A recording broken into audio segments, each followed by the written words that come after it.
नमस्कार दोस्तों, स्वागत है आपका हमारे चैनल लॉ सुनो पर, जहां हम कानून की जटिल बातों को आसान और दिलचस्प तरीके से समझाते हैं। आज हम बात करेंगे शर्मिष्ठा कॉलोनी के केस की, जो इन दिनों सोशल मीडिया पर चर्चा का विषय बना हुआ है। लेकिन उससे पहले एक सवाल, क्या आपने कभी सोशल मीडिया पर कुछ ऐसा कहा या लिखा जिसे गलत समझ लिया गया, और अगर उसकी वजह से कानूनी पछड़ा हो जाए तो क्या होगा?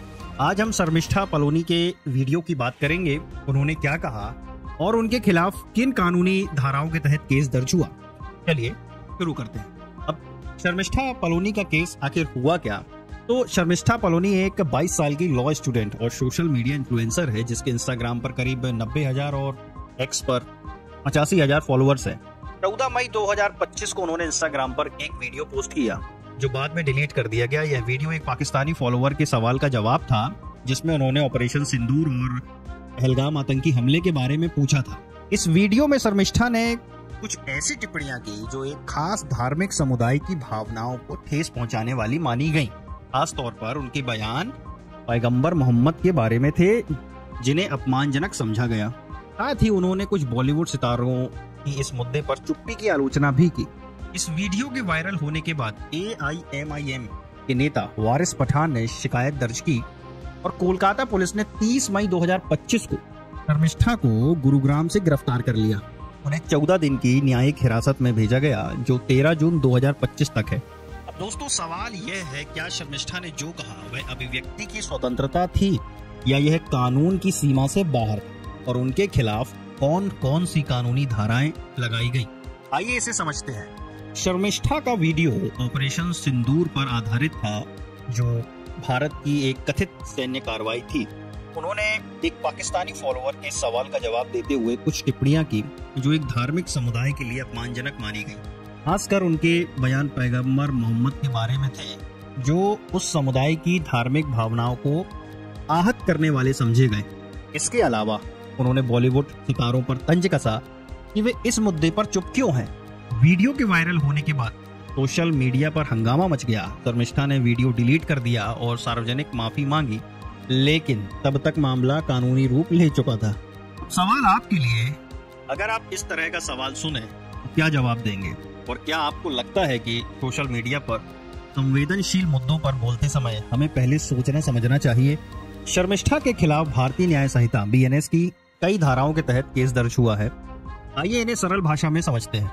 धारा 196(1)A, यह धारा तब लागू होती है जब कोई व्यक्ति धर्म, जाति या समुदाय के आधार पर विभिन्न समूहों के बीच दुश्मनी को बढ़ावा देता है। शर्मिष्ठा के वीडियो को एक समुदाय के खिलाफ नफरत भड़काने वाला माना गया, इसलिए यह धारा थोप दी गई। उदाहरण के लिए, अगर कोई बयान जानबूझकर दो समुदायों के बीच तनाव पैदा करता है तो यह इस धारा के तहत गलत है। धारा 299, यह धारा तब लागू होती है जब कोई व्यक्ति जानबूझकर किसी समुदाय की धार्मिक भावनाओं को ठेस पहुंचाने के लिए उनके धर्म या धार्मिक विश्वासों का अपमान करता है। शर्मिष्ठा के पैगंबर मोहम्मद पर बयान इस श्रेणी में आ गए। उदाहरण के लिए, किसी धार्मिक हस्ती या प्रतीक पर अपमानजनक टिप्पणी करना इस धारा के तहत अपराध है। धारा 352, यह धारा आपराधिक धमकी से संबंधित है। अगर कोई बयान किसी को डराने या धमकाने का काम करता है तो यह लागू हो सकता है। उदाहरण, अगर आपके शब्दों से कोई समूह खौफ में आता है तो यह धारा लग सकती है।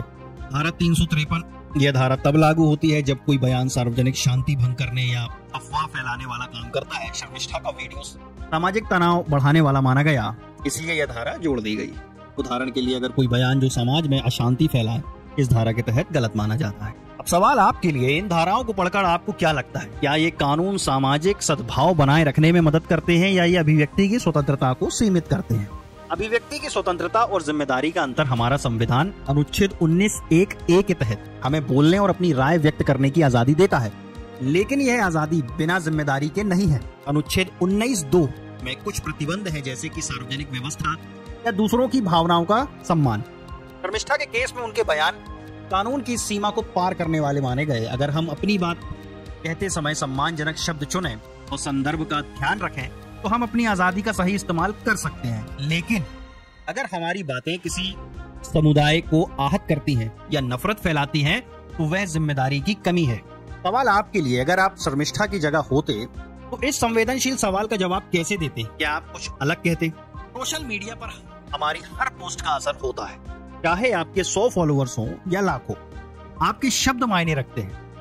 अगली बार जब आप कुछ पोस्ट करें तो इन बातों का ध्यान रखें। सबसे पहला, संदर्भ का ख्याल जरूर रखें। क्या आपकी बात गलत समझी जा सकती है? शब्दों का चयन सोच समझ कर करें। क्या आप सम्मानजनक और सकारात्मक शब्दों का इस्तेमाल कर सकते हैं? क्या आपकी बातें समाज में एकता को बढ़ावा देंगे या तनाव पैदा करेंगे? शर्मिष्ठा पलोनी का केस हमें सोचने पर मजबूर करता है कि हम अपनी आजादी का इस्तेमाल कैसे करें। क्या आपको लगता है कि कानून को और सख्त करना चाहिए या हमें अपनी जिम्मेदारी खुद समझनी चाहिए? कमेंट्स में अपनी राय जरूर बताएं। अगर आपको यह वीडियो पसंद आया हो तो लाइक करें, सब्सक्राइब करें और बेल आइकन जरूर दबाएं ताकि आपको हमारे नए वीडियो की सूचना मिले। लॉ सुनो पर हम आगे भी ऐसे ही रोचक और शिक्षाप्रद विषय लाते रहेंगे। तब तक सोचिए, समझिए और जिम्मेदारी से बोलिए। नमस्कार।